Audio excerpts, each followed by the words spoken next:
Martins? What is going on here?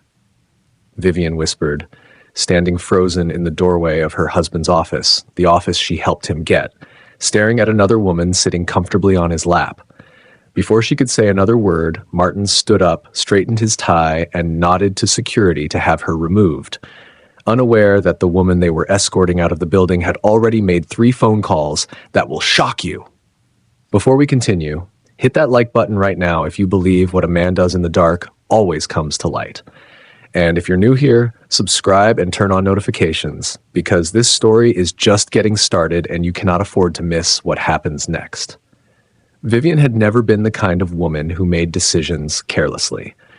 Every choice she made, what she studied, where she worked, how she carried herself in a room, was deliberate, considered, the product of a mind that moved quietly but moved far. Her mother had always said Vivian thought too much for her own good. What her mother meant, though she would never phrase it this way, was that Vivian thought for herself, and that made the people around her uncomfortable in the particular way that independent women have always made certain people uncomfortable. So when the suitors began to come, Vivian's mother assumed her daughter's careful nature would work in their favor. She was wrong. The first was Gerald, dark-skinned, broad, 41 years old, who owned 3 properties in the city and drove a car that made the neighbors come to their windows. He arrived at Vivian's family home on a Saturday afternoon with his people behind him, and his intentions clearly stated. He was not an unkind man. He was simply a man who had decided he wanted Vivian the way a person decides they want a particular painting for a particular wall because it would look right there, because it would complete something. Vivian sat across from him during the visit, listened carefully, asked him 2 questions that he fumbled the answers to, and told her mother afterward, quietly, without drama, that she was not interested. Her mother had not spoken to her for 4 days. The second was Philip, younger, 35, with a government position and a family name that opened doors in this region like a master key. He was charming in the performed way of men who have learned that charm is a useful tool, and he deployed it on Vivian with the confidence of someone who had never been told no by anyone who mattered. Vivian told him no. Philip's charm flickered for just a moment. A single instant where the performance slipped and something less pleasant showed underneath. Before he recovered and left graciously. Vivian noted the flicker, filed it away, said nothing. The third was Douglas. Douglas was different from the first 2 in ways that were difficult to immediately articulate. He was dark-skinned and composed, somewhere in his late 30s, with the kind of quiet authority that does not announce itself but fills a room anyway. He had built his business, a mid-sized logistics company with regional contracts, from genuinely nothing, which Vivian respected more than inherited wealth or government connections. He did not arrive with a performance. He arrived with himself, which was, Vivian thought, either very brave or very confident or both. He asked her thoughtful questions. He listened to her answers, actually listened in the way that is rarer than it should be. He made her laugh twice, which surprised her. And when, 2 weeks later, she told him she was not ready for what he was offering, he looked at her for a moment and said, "I understand. I hope you find exactly what you're looking for, Vivian. No flicker, no performance slipping, no wounded ego leaking through the cracks. He simply meant it." Her mother, when she heard, sat down in her kitchen chair and covered her face with both hands. Then Vivian brought home Martins. He arrived on a Sunday evening, dark-skinned and lean, 29 years old, with bright eyes and restless hands, and the particular energy of a man whose ambition was several sizes too large for his current circumstances. He was not polished, his shoes were good but not new. He spoke with enthusiasm that occasionally outran his evidence. He had plans, large, detailed, specific plans, for a future he had not yet found the door to. Vivian's mother looked at him across the dinner table with the expression of a woman watching a situation develop that she had specifically prayed against. He has nothing, her mother said afterward, in the kitchen, in the low, urgent voice reserved for conversations that could not wait. He has everything that matters, Vivian said. The rest can be built. You are not a construction site, Vivian. No. Vivian agreed, washing her hands at the sink with the calm of someone who had already decided. But I know how to build things, and I know what good foundation looks like. Martin's is a good foundation. Her mother looked at her for a long moment. I hope you are right, she said finally. I genuinely hope you are right. They married 4 months later. The wedding was small. A church, their closest people, a reception in Vivian's family compound that her mother threw herself into organizing with the particular energy of a woman making the best of a situation she cannot change. The food was abundant, the music was good, and Vivian, in a white dress she had made herself by a seamstress in the market, was the most beautiful thing in the room, which was not a surprise to anyone, except apparently Martin's, who spent most of the reception looking at his new wife with the slightly stunned expression of a man who still could not fully believe his luck. In that, at least, his instincts were correct. She was his luck, more than he knew, more than he would ever fully acknowledge. That evening, after the guests had gone and the compound was quiet and they sat together on the low bench outside in the cooling night air, Martins took Vivian's hand in both of his and looked at her with those bright, restless eyes gone suddenly still and serious. I know what you gave up, he said.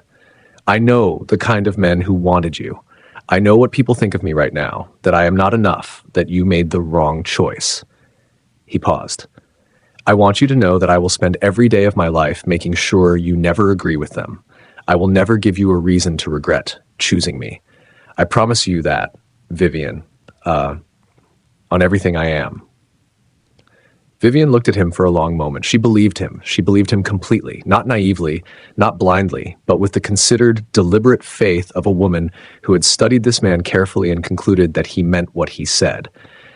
That was perhaps the most painful part of everything that came later.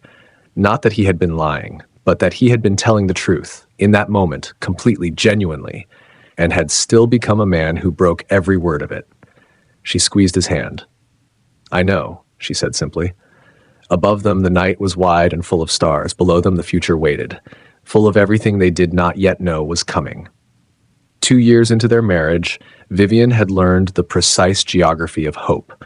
She knew where it lived in their small apartment. In the careful way Martins spread his plans across the dining table on Sunday evenings, papers and projections and handwritten notes covering every surface while she brought him tea and sat beside him and listened to him describe a future that was always just one opportunity away. She knew where it strained, in the way Martins came home some evenings with his brightness dimmed, having been passed over again, overlooked again, his applications returned or simply ignored by companies that did not know his name and had no reason to learn it. She knew where it was thinnest, in the silences between them at the end of difficult months, when the numbers did not add up, and neither of them said so out loud because saying it out loud would make it more real than either of them wanted it to be. Martins was brilliant. This was not a wife's bias. It was an observable fact. When he spoke about logistics, about systems, about the inefficiencies he could see in companies he had never worked for and could describe exactly how to fix, people leaned forward. His mind worked with the particular quality of someone who was not just intelligent, but practical. He did not just identify problems. He arrived with solutions already assembled. But brilliance, Vivian had learned, does not open doors by itself. Doors are opened by names, by connections, by someone already inside who turns the handle from the other side. She thought about this for 3 weeks before she made her decision. She turned it over carefully, examined it from every angle, sat with the discomfort of it until she understood the discomfort well enough to move through it. Then she woke up one Tuesday morning, dressed more carefully than usual, and told Martins she was visiting an old friend from university. She was not visiting an old friend from university. The first man she went to was Gerald. She had chosen him first because he had seemed the least complicated of the three, a straightforward man who wanted straightforward things. She sat across from him in his office, which was exactly as impressive as she had expected, and she explained what she needed clearly and without embellishment. A connection, an introduction. A door opened for a man whose abilities would justify the opening once he was through it. Gerald listened, and then he leaned back in his chair and smiled. and it was not a kind smile. It was the smile of a man who had been waiting, perhaps without knowing he was waiting, for an opportunity to rebalance something he felt was owed to him. "You chose a nobody over me," he said pleasantly. "And now you are here asking me to help that nobody. Do you understand how that sounds, Vivian?" Vivian held his gaze. "I understand exactly how it sounds," she said. "I am asking anyway." Gerald shook his head slowly, still smiling. "No," he said, "I don't think I will, but it was very good to see you." She left without giving him the satisfaction of her expression. The second man was Philip. She almost did not go. The memory of that flicker, the moment his charm had slipped and shown her something colder underneath, had stayed with her more than she had admitted. But she went because she had committed to this, and Vivian did not abandon things she had committed to. Philip was worse than Gerald. He did not even pretend to consider it. He looked at her across his desk with the particular cruelty of a man whose ego had been marinating in her rejection for 2 years, and he said things she would not repeat to anyone. Things designed to make her feel small, foolish, properly punished for having chosen someone else over him. She sat through it with her back straight and her face composed and her hands folded in her lap. When he finished, she said, "Thank you for your time," and left. In the elevator going down, she allowed herself exactly 30 seconds of feeling what she felt. The humiliation of it, the sting, the anger. She counted to 30. Then she put it away. She still had one more stop. Douglas's office was in the Eastern District, a clean, well-organized building that reflected its owner in the way that spaces inhabited by deliberate people always do. She had not called ahead. She was not sure he would see her if she did. His assistant showed her in without hesitation. Douglas was standing at his window when she entered, looking out at the district below with the focused stillness of a man mid-thought. He turned when she came in, and his expression when he saw her was nothing dramatic. Not surprise. Not satisfaction. Simply the warm, composed recognition of someone whose door has always been open even when it was not being knocked on.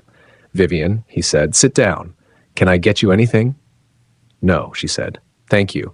I won't take much of your time." She sat. She told him everything. Not the version she had told Gerald and Philip, the careful professional version stripped of personal detail. She told Douglas the real version. Martin's, the 2 years. The brilliance going unrecognized. The doors that kept not opening. The way she had watched her husband's fire dim increment by increment and had decided she was not going to watch it go out. Douglas listened the way she had remembered he listened, completely, without interrupting, without the expression of a man calculating his response while she was still speaking. He simply received everything she said and held it carefully. When she finished, there was a brief silence. Then he asked one question. "Is he worth it?" Vivian did not hesitate, did not blink, did not qualify her answer with conditions or doubts or the complications that 2 years of tight finances and dimming brightness had introduced into the corners of her certainty. "Yes," she said. Douglas looked at her for a moment. Then he nodded once. The nod of a man who has asked the question he needed to ask and received the answer that determines everything else. He picked up his phone. He made one call. Not a long call, 4 minutes, perhaps 5. He spoke to someone at Crestline Group, which was one of the most respected companies in the region, a name that opened rooms by itself. He spoke briefly, precisely, and with the particular authority of someone whose recommendation carries weight because it is not given carelessly. When he put the phone down, he said, "Someone will contact Martins within the week. Have him send his documents to this address." He wrote an address on a card and slid it across the desk. Vivian looked at the card, then she looked at Douglas. "Why?" she asked. Not ungratefully, genuinely. She wanted to understand. Douglas considered the question for a moment. "Because you asked," he said simply. "And because the way you asked, the way you came here for someone else, not for yourself, tells me everything I need to know about the kind of woman you are." That hasn't changed. Vivian stood, picked up the card, and extended her hand across the desk. He shook it, firm, brief, professional. "Thank you, Douglas," she said. "Take care of yourself, Vivian," he said. She walked out of his office and down the corridor and through the building lobby and out into the afternoon sun, and she stood on the pavement outside for a moment with the card in her hand, and Douglas's one question still sitting in her chest. Is he worth it? Yes, she had said. She believed it still. She believed it completely. Behind her, through the glass of the building lobby, Douglas watched her go. Then he turned to his assistant, a quiet young woman who had been with him for 3 years and had learned to read her employer with some accuracy. Clear my afternoon, he said. His assistant looked at him carefully. Should I reschedule the Crestline follow-up call as well? She asked.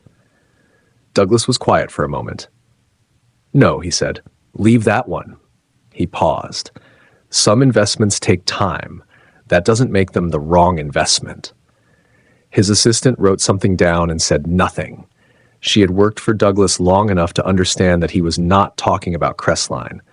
Vivian went home and cooked dinner. When Martins came in, she served him his food and sat across from him and waited until he had eaten before she said carefully and casually that she had spoken to an old contact, someone from her university network who had passed Martin's name to someone at Crestline Group. Someone would be in touch. He should prepare his documents. Martins put down his fork. He stared at her. Crestline? He said. Crestline, she confirmed. What happened to his face in that moment? The way the brightness came rushing back all at once, the way his eyes went wide and young and overwhelmed, made everything worth it. Gerald's smirk. Philip's cruelty. The 30 seconds in the elevator, all of it, worth it, completely, for this. He came around the table and held her and said her name against her hair, and she closed her eyes and held him back and felt, with the full warmth of someone who has paid a price nobody else knows about and received exactly what they paid for, satisfied. She did not tell him it was Douglas. She would never tell him it was Douglas. Some prices, she understood, are paid in private. Some sacrifices belong only to the person who makes them. She had done it for love. Complete, deliberate, eyes-open love. And in that moment, at least, it was enough. 5 years is enough time to build a life. It is also enough time to lose yourself inside one, to become so absorbed in the shape of what you have constructed that you forget the hands that laid the first bricks. 5 years is enough time for gratitude to quietly calcify into entitlement, for wonder to harden into assumption, for a man who once looked at his wife across a wedding reception with stunned disbelief at his own luck to begin looking at her across a dinner table like she is simply part of the furniture, chosen in a previous era when his taste was less developed. 5 years was exactly how long it took Martins to become someone Vivian had never met. The first year at Crestline Group had been extraordinary. Martins had walked through that door and ignited. There was no other word for it. The fire Vivian had always seen in him, the one she had described to her mother as good foundation, the one she had staked her future on, burned bright and clean and visible to everyone at Crestline within the first 3 months. His department head noticed. Then his department head's director noticed. Then the regional director noticed, which was the kind of noticing that changed things. Promotions came with a speed that surprised even Vivian, who had always believed in him. First promotion, 14 months in. A title change, a salary adjustment, a new office that had a window, which Martins described to Vivian in more detail than she had expected, as if the window itself was evidence of something important. Second promotion, 2 years in. A management position. A team of 12 reporting to him. A company car, which he drove home on a Friday evening and stood beside in the compound parking lot for a long moment before coming inside, as if he needed time alone with it first. Third promotion, 4 years in. Senior management. A corner office on the executive floor. A name that now opened doors in rooms Vivian had never seen. Through all of it, Vivian had been beside him. Not visibly, not in ways the world at Crestline could see, but in every way that actually mattered. She managed their home with the efficiency of someone running a small organization, which she essentially was. She attended every company event on his arm, charming his colleagues and his superiors with the natural ease of a woman who is genuinely interested in people. She absorbed his stress on the difficult evenings and reflected his victories back to him amplified, so that he always felt more capable after speaking to her than before. She was, in the language of things that do not get said out loud, the reason the whole structure held. She knew this. She did not need him to say it. But she noticed somewhere around the third year that he had stopped saying much at all. It began as small things, the kind of things that are easy to dismiss individually and only reveal their pattern in accumulation. The way he began to speak about work, less we, more I. Less we built this, more I achieved this. She noticed it first in conversations with his colleagues at company events, the way he narrated his own rise without her anywhere in the story. She told herself it was the natural compression of professional conversation. You do not explain your marriage in a business context. She told herself this for longer than was honest. Martins gradually stopped treating Vivian as an equal, no longer seeking her opinion and barely noticing her presence. She became invisible in her own marriage. When another woman, Sandra, entered his life, Vivian recognized the signs immediately, but stayed quiet, observing and preparing. One evening, she found a handwritten note from Sandra in his jacket. Instead of reacting emotionally, she calmly put it back and called a lawyer, choosing preparation over confrontation. Days later, she visited Martins's office unexpectedly, bringing him food. Everything felt familiar, until she walked in and found Sandra sitting comfortably on his lap. What shocked her most wasn't the affair, but Martin's initial reaction, irritation, not guilt. Standing there, composed, Vivian simply asked, "Martins, what is this?" Something moved across Sandra's face. Amusement, almost. The faint, private amusement of a woman watching a scene she has been told will not affect her. Martins looked at Vivian for a moment, and in that moment she saw the full distance between who he had been on that low bench under the stars and who he was standing in this office in this jacket she had chosen. And the distance was so vast and so complete that it almost took her breath away. Almost. She had been breathing through difficult things for 5 years. Her lungs were stronger than he knew. He picked up his phone. He pressed a button. "Send security up, please," he said. "There's someone who needs to be escorted out." The walk back down the corridor was the longest of her life, not because she was ashamed. She was not ashamed, but because she knew every face she passed. The junior associate who had eaten the birthday cake she organized.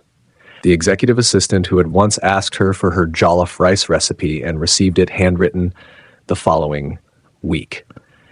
The department head who had shaken her hand at 3 company dinners and told Martins he was a lucky man. They watched her being escorted by 2 security guards, not old Samuel, who she suspected had been specifically not chosen for this.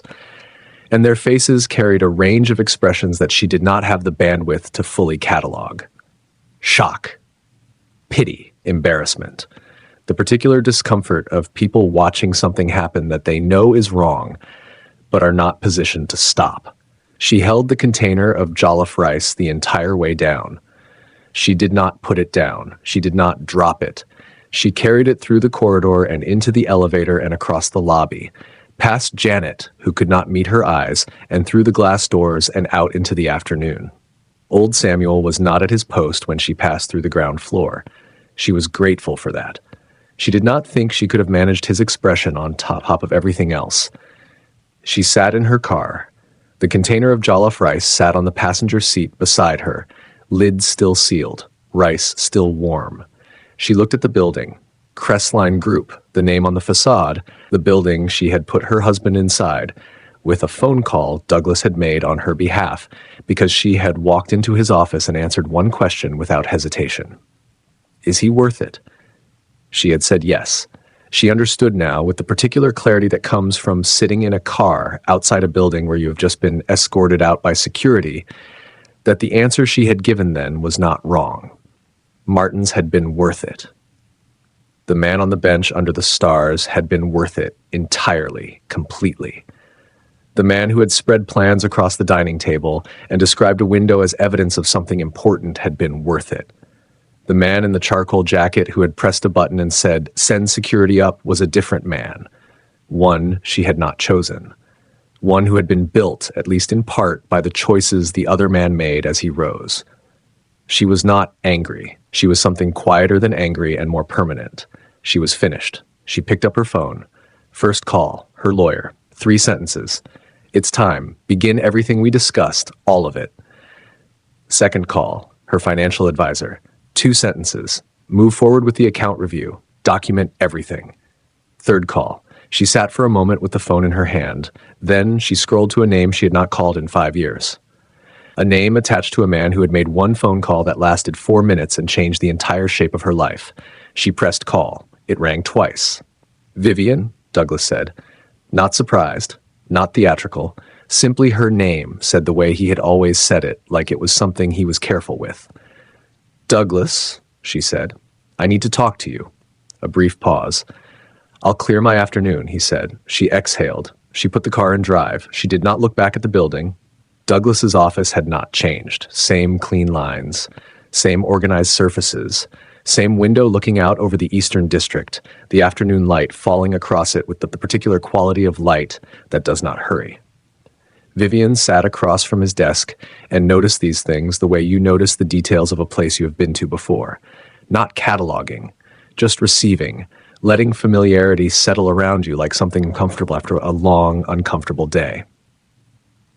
Douglas sat across from her and said nothing while she talked. She told him everything this time. Not the version she had told him 5 years ago, the careful professional version, stripped of personal detail, asking for a favor for a man whose name she was protecting. The real version, all of it.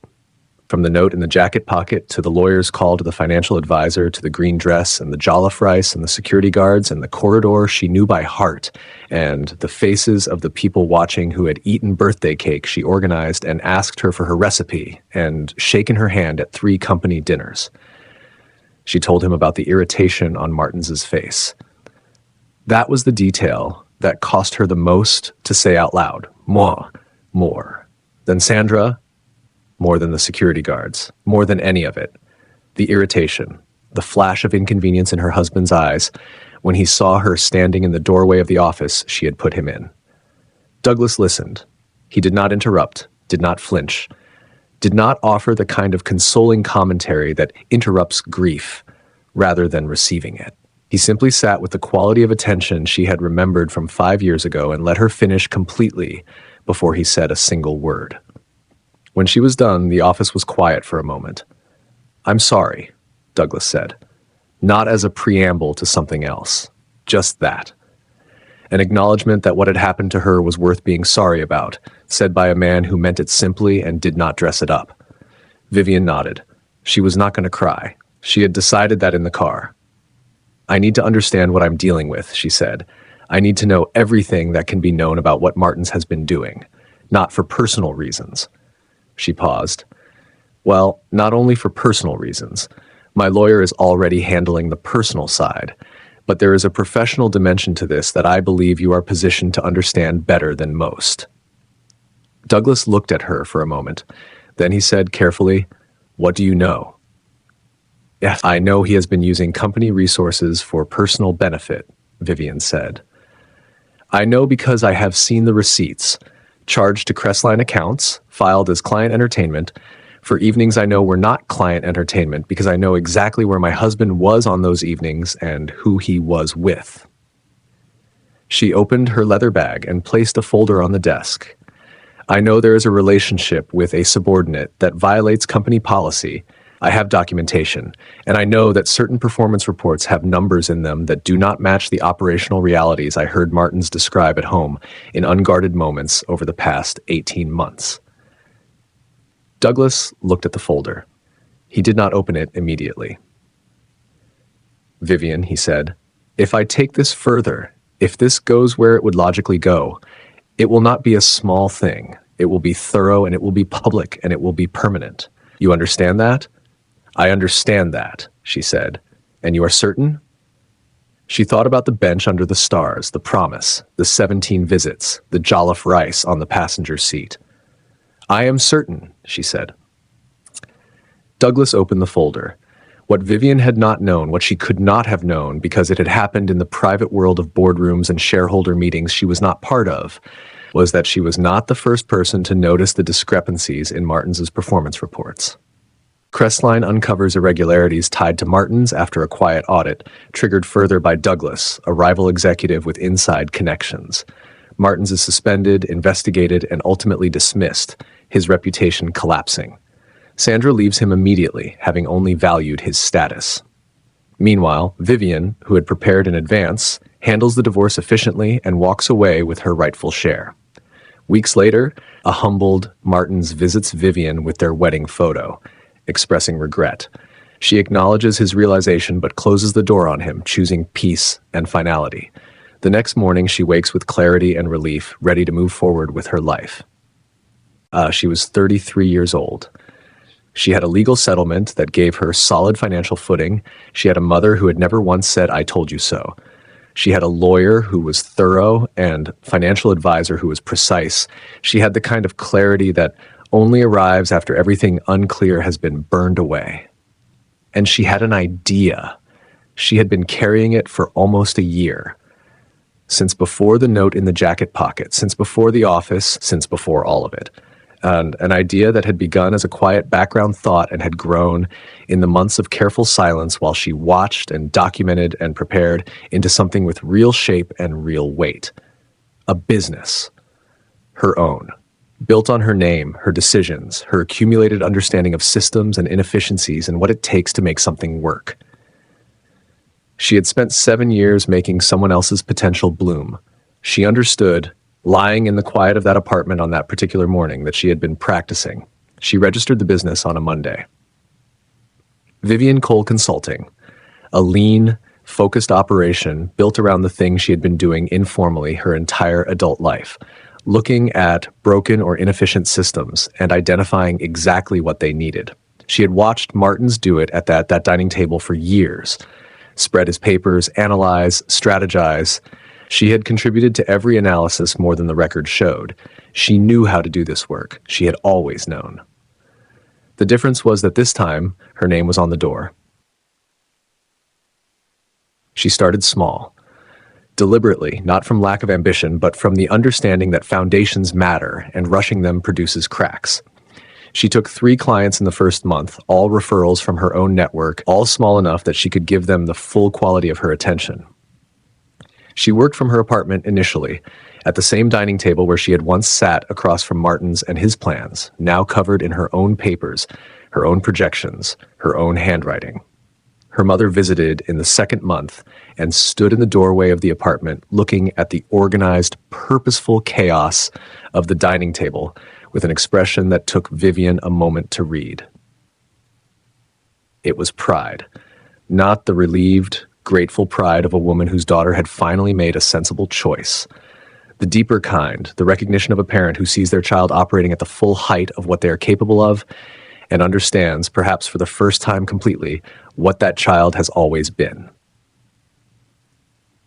"You should have done this years ago," her mother said. "I know," Vivian said, "but I wasn't ready years ago."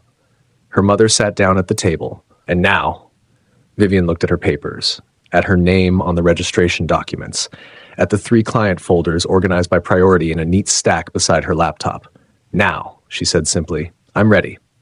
Douglas came back into her life the way he did everything, without drama, without urgency, in the patient, unhurried manner of a man who understood that the right things happen in their own time and that pushing them before they are ready produces something lesser than waiting produces. He called 3 months after the divorce was finalized to ask simply how she was doing, not as a precursor to anything, just that.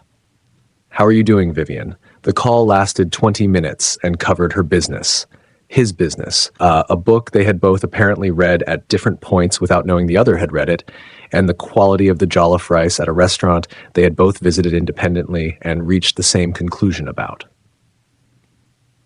She laughed twice. She noticed. He began to appear at the edges of her professional life in ways that were helpful without being intrusive.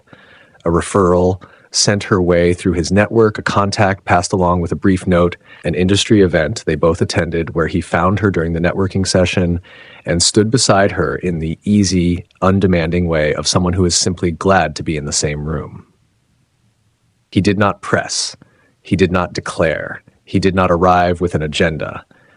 He simply continued to be Douglas, the man who had accepted her first no with grace and her request for help with generosity, and her full story with attentiveness, and her pain with the particular respect of someone who understood that a woman who has been through what she has been through does not need to be rushed toward the next thing. She let herself notice him. Not all at once, gradually, in the way that honest things develop when they are not being forced. She noticed the specific quality of his attention. She noticed that he asked questions and waited for the full answer. She noticed that he laughed at things that were actually funny and not at things that were only funny if you were performing enjoyment for someone else's benefit. She noticed that she was different around him, not a performance, not a managed version of herself, but the full unedited thing, which she had not been with anyone in a very long time. 6 months after the first call, she called him.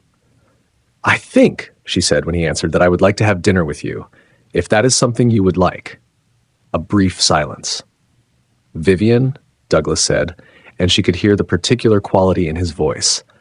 Not triumph, not finally, but something warmer and more careful than both. "I have been waiting a long time to hear you say that." "I know," she said. "I'm sorry it took so long." "Don't be," he said. "It took exactly as long as it needed to." The dinner was easy. That was what she noticed most, the ease of it. She had forgotten that ease was something a meal with another person could contain. She and Martins had not had an easy dinner in years. The later ones, carrying the particular weight of things unsaid and things known but not acknowledged, the tension that comes from two people pretending a distance between them does not exist. With Douglas, there was no pretending required.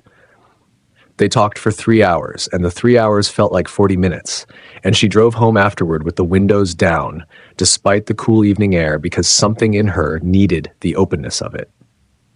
Vivian Cole Consulting turned 1-year-old on a Friday. She marked it quietly, not a party, not a celebration with crowds. She went to her office, which was no longer her apartment dining table, but a real space in a building in the district she had chosen, with her name on the frosted glass of the door, and 3 employees who had joined her in the past 6 months and who she had hired with the particular care of someone who understood what it meant to have your abilities recognized. She stood outside the door for a moment before going in, her name on the glass, her name on the door. She thought about the girl who had sat across from Gerald and said no, who had ridden down in Philip's elevator counting to 30, who had walked into Douglas's office with another man's name in her mouth and walked out with a card that changed everything, who had picked up jollof rice and a green dress and 17 visits worth of belonging and been escorted out of a building by security. She thought about her mother saying, "I hope you are right." She thought about Douglas, Douglas, saying it took exactly as long as it needed to. She pushed the door open and went to work. The company launch, the formal, public one, the one with the event space and the invited guests and the name on a banner above the entrance, happened 14 months after she registered the business. She had chosen the venue carefully. She had chosen the guest list carefully. She had chosen her dress carefully. Not green this time, something new, something that had not been worn to any previous version of her life.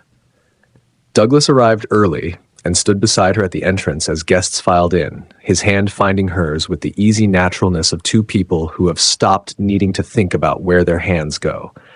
He was not there as a benefactor or a connection or a favor giver. He was there as the man who was with her. The distinction mattered to Vivian enormously, and Douglas understood that it mattered, which was one of the many reasons she had said yes to dinner 6 months ago. Her mother was there, in the front row, dressed in her best, with the expression of a woman who had prayed a specific prayer 7 years ago and was now watching it be answered in a form she had not anticipated, but recognized as better. Her 3 employees were there, bright and proud, wearing the company colors she had chosen. Sister. She caught herself. Old habit. She had no sister. But the women from her network were there, the ones who had referred her first clients, who had sent contacts, who had shown up when the dining table was covered in papers and brought food and stayed to help her think. She was standing at the entrance greeting guests when she saw him. Martins. He was not a guest. He was passing on the street outside, visible through the venue's glass front, and he stopped when he saw the banner.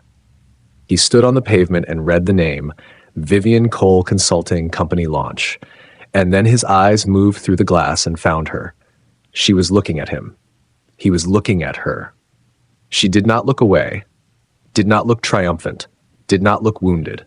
She looked at him the way she had told herself she would, if this moment ever came, the way a woman looks at a chapter of her life that she has finished reading. With the particular completeness of someone who has taken everything that chapter taught and carried it forward and built something from it that the chapter itself could never have predicted. He nodded once. She nodded once. He walked on. Douglas, beside her, had followed her gaze and returned to her face. He did not ask. He simply pressed her hand lightly, the quiet acknowledgement of a man who understood what had just happened without needing it explained. She turned back to her guests. She smiled, the real one, not managed, not composed, but the full, unguarded smile of a woman who is standing exactly where she is supposed to be, with exactly the person she is supposed to be standing with, doing exactly the work she was always built to do. Her mother caught her eye from the front row and pressed both hands briefly against her chest. Vivian pressed her hand against her own chest in return. Some things do not need to be said out loud to be completely, permanently heard. Later, after the speeches and the networking and the photographs and the moment when her name on the banner was lit from below by the event lights and cast a shadow across the ceiling that she stood underneath for a moment, just to feel what it felt like, she and Douglas sat outside on the venue's steps in the cooling night air while the event wound down inside. She leaned her head against his shoulder. He rested his head against hers. The city moved around them, indifferent, continuous, full of its own stories going in every direction at once. "Are you happy?" Douglas asked. Vivian considered the question properly, the way she considered everything that mattered, fully, without rushing. "Yes," she said. Not the yes she had given him 7 years ago across his desk when he asked if Martin's was worth it. That yes had been certain but external, about someone else, about a belief she was investing in. This yes was different. This yes was hers, internal, built from the ground up on her own foundation with her own name on the door. Douglas smiled. She felt it against her hair rather than seeing it. "Good," he said. Above them, the sky was wide and full of stars. Below them, the city carried its 10,000 stories forward into the night, and Vivian Cole, who had once chosen potential over comfort and paid a price nobody saw, who had swallowed her pride in 3 offices and counted to 30 in an elevator, who had carried jollof rice through a corporate corridor with security on either side, and sat in a car for 7 minutes and made 3 phone calls that changed everything, who had built a man from nothing and walked away from what he became and built herself into something neither of them had predicted. Vivian Cole leaned into the shoulder of the man who had always seen her clearly and let herself fully and without reservation be home. And that is the story of Vivian, the woman who built him, the woman who built herself, and the woman who finally let the right man stand beside what she built. If this story spoke to you, if you know a woman who poured everything into someone who couldn't see her value, share this with her right now, not tomorrow, right now. She needs to hear it today. And if you are that woman, still in the middle of it, still giving your best to someone who stopped seeing you, remember this: the same hands that built him can build something with your name on the door. Your name, not his. Drop a comment and tell us, did Vivian make the right choice walking away? And did she deserve Douglas all along? We want to hear from you. Subscribe if you haven't, share this story, and come back for our next tale. Because where we come from, every woman has a story worth telling. Until next time, stay standing.